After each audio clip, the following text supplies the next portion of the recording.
Disney has responded to the lawsuit from Scarlett Johansson. It's about what you'd expect. Their side of the story is just as favorable to them as Scarlett Johansson's side of the story was to, well, Scarlett Johansson and her people. Obviously, she wants a bunch of money because she feels that she's entitled to it, and Disney wants to keep a bunch of money because they feel that they're entitled to the money. So, who's going to be right in this one? I don't know. I don't think we're ever going to figure out, because this is more than likely just going to end in another settlement, because this is what happens between big corporations and people that have a little bit of sway, and they don't want to get this into, I don't know, one of those situations where it just kind of snowballs out of control.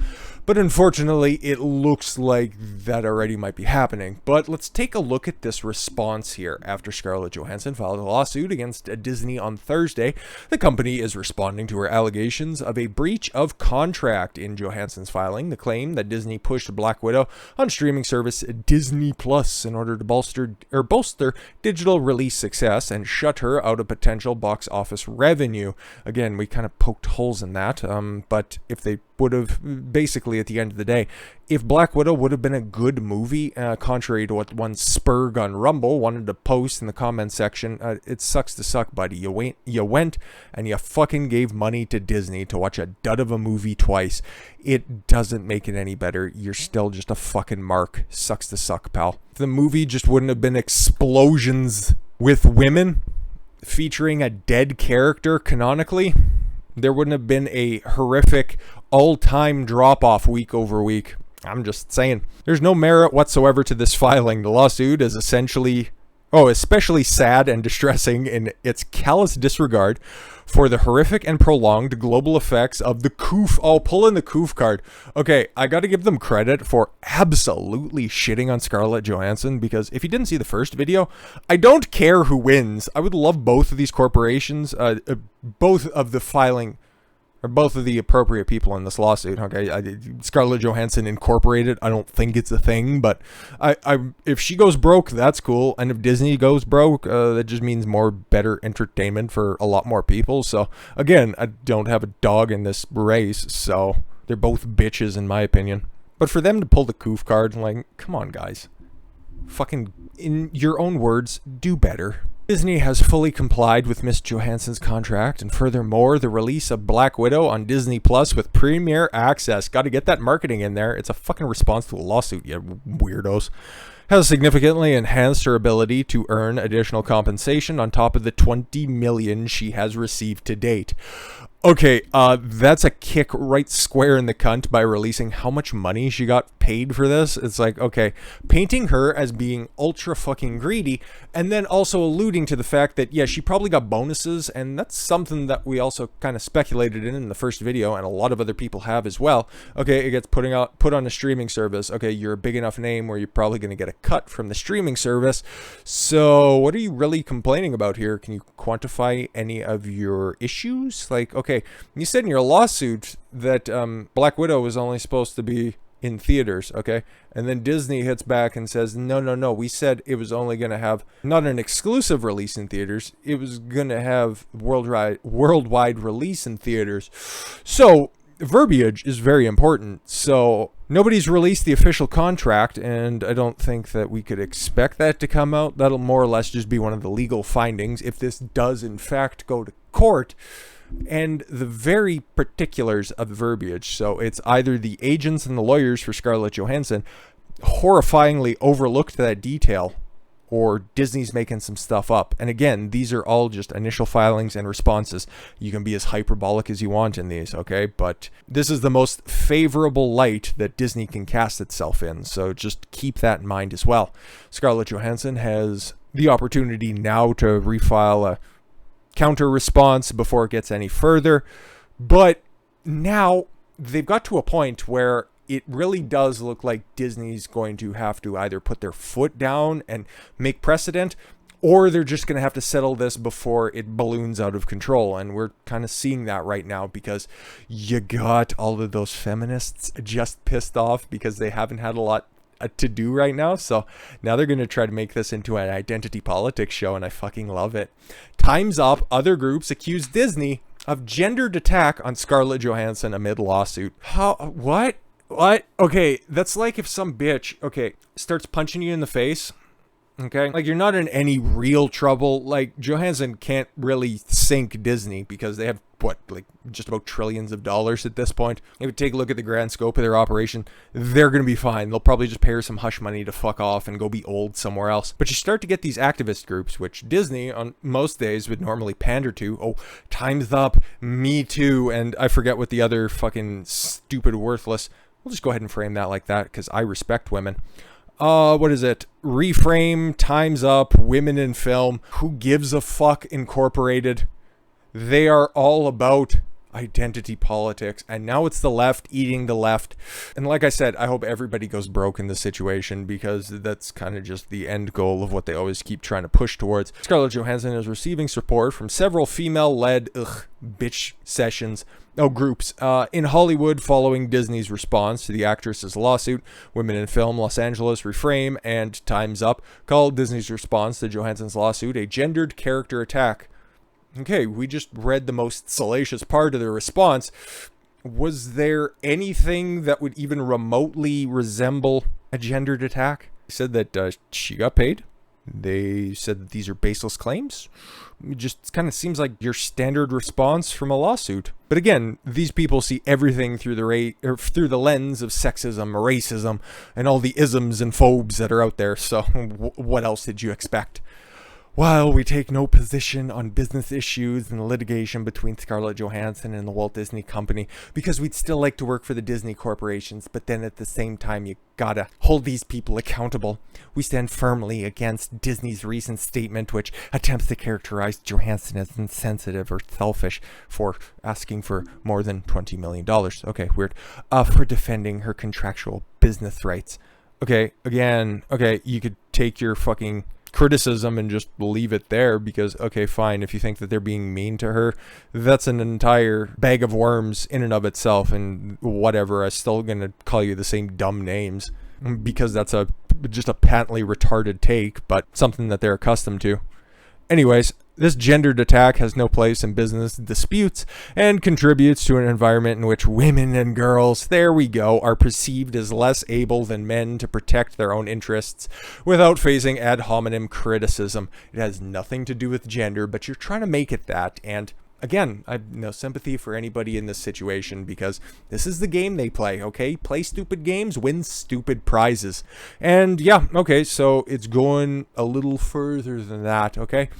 Cruella's Emma Stone is weighing her options, and Emily Blunt has her eyes on Jungle Cruise figures as other actors are expected to join Scarlett Johansson in her $50 million Black Widow payroll with Disney. Yep, because Cruella, another really shit movie that, apparently had a great week on Disney Plus. Its first release there, its first week, it was great numbers. What are those numbers? Don't ask too many questions. And then it just continued to fucking die. But don't worry, there's going to be the sequel already in the works. Everybody signed on. It's going to be great. So she's weighing her options. I don't know. Who did they contact? Okay, is a source close to the situation. Yeah, we know how Disney and fucking sources tend to pan out, okay? I think Kathleen Kennedy, the bitch who's in charge of fucking Star Wars, she's been fired and rehired 8 times during the entire time of me recording this video, so that's how much I really lead credence to any of the sources that are out there. So, again, okay, Jungle Cruise, it's supposed to be starring The Rock, and it comes out soon. I think it just came out, or it's going to be coming out. And Emily Blunt is the co-star in that one, so she's a big name in Hollywood, but I don't know, these are like these final fucking paydays for these people. Like Emma Stone, 32, outside of Cruella, I don't know how much other stuff she's done, so this was kind of her second coming, as it were. This is just going to be like her John Travolta and Pulp Fiction moment where, okay, yeah, they just kind of picked her up at a point where she still had name relevance, but she wasn't really doing that much in Hollywood. Like, I've been very open in saying the last movie I seen in theaters was Dark Knight Rises, and the last new movie that I've seen at my home was Iron Man 3, so I've been out of the game for a minute, but I haven't seen Emma Stone's name pop up in a while, and when Cruella was coming out, I was like, oh, what has she done lately? Because I remember the name, like, way back in the day, like, what, Easy A, The Help, but those are moving on to a point where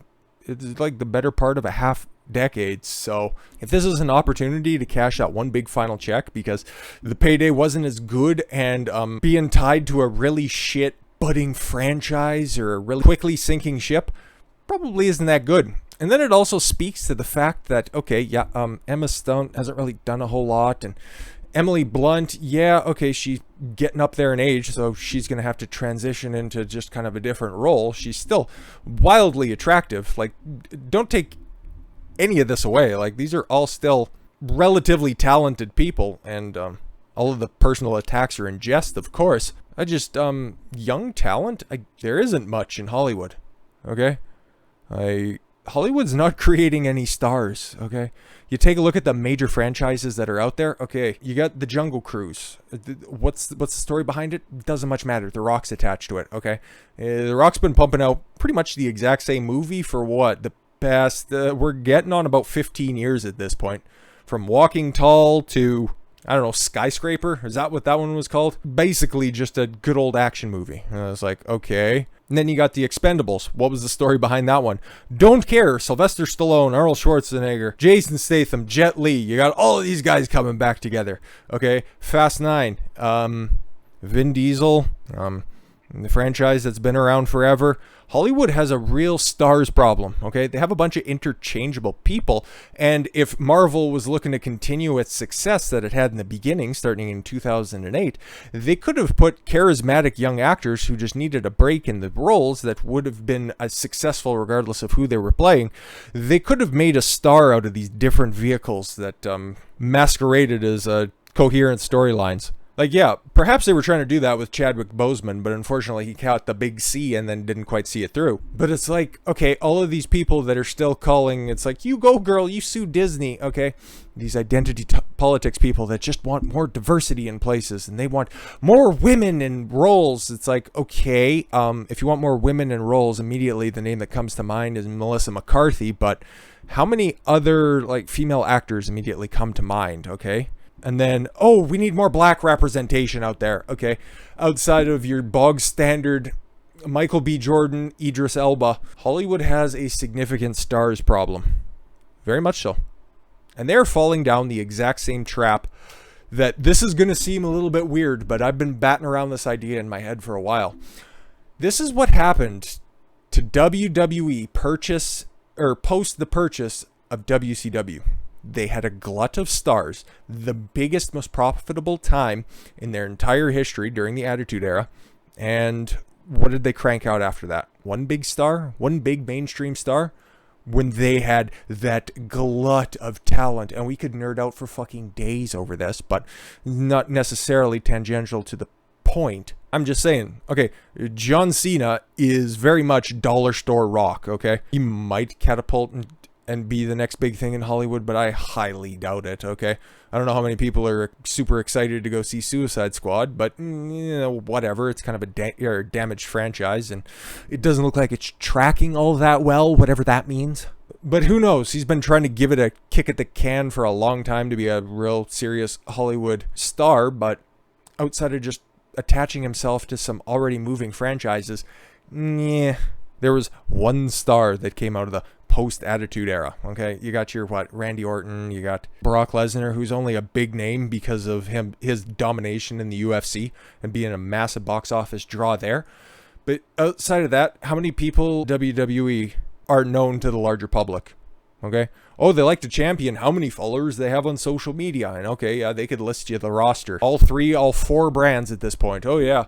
But how many stars are there, okay? And how many times do they have to keep pulling from the past? Like, how many times does fucking Goldberg have to come back and challenge for the belt in order for them to pop a rating? They can't make new stars. And when they do, they kneecap them because they don't want them to become bigger than the brand. They don't want them to walk away like The Rock did in 2002, okay? And this is a great time to bring up this topic because, well, obviously that's what Hollywood's doing because they need to placate Scarlett Johansson, at least Disney's perspective of this, because young female stars, I don't know any, okay? And the ones that they have are terribly, terribly uncharismatic and unnotable. So they need to continue to just try to lurch forward, and then hopefully somebody will come along that'll just take the industry by storm. But you're really hoping on and really banking on winning the lottery here. And WWE really had the opportunity to do something great, but a guy who was getting a little bit too big for his britches just got fired today for some stupid fucking reason that I'm sure they'll be able to spin this, because WWE always spins everything. A guy who got a little bit too big for his britches, okay? A guy who was getting bigger than the star that they wanted to push. He came up with the idea all by himself. It was an absolute phenomenon. And then they kneecapped him and they stuffed him in a closet, I guess, or something, because he hasn't been around for, 4 months at this point. And then they just cut him. This was the only thing that they had going for them, okay? Everything else is just kind of, I don't know, mediocre, tepid temperature right now. They have a whole host of really talented people, but they never let them shine. And that's what I'm seeing in Hollywood right now. And if you can tell by the ratings that the Fed is pulling in right now, they aren't exactly doing gangbusters anywhere, okay? They've got big TV contracts, okay? They got a whole bunch of social media followers, but they're getting like 2 million people to tune into Monday Night Raw, which used to, 20 years ago, consistently pull like a 9 share, okay? And then when WCW and WWE were going head to head, there were like 20 million people a night watching wrestling on Mondays. So there's a big problem in the industry. And Hollywood keeps relying on big names and big stars that are aging out. WWE's doing the same thing, and they've been doing it for a lot longer, and you can see what happens when that trend continues. You end up with a very, not very optimistic future. And Hollywood, I do appreciate escapism. I do appreciate media. I don't want them to fall down that same track, and it's not easily remediable. And the sooner they realize that and attempt to correct it, the better off everybody will be. Or they continue to steer into the skid and then just fucking fall off the cliff. I don't really care either way.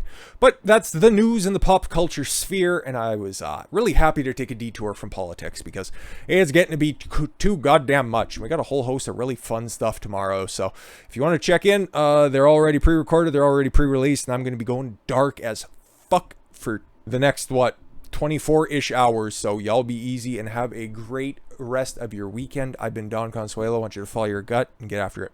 See y'all later.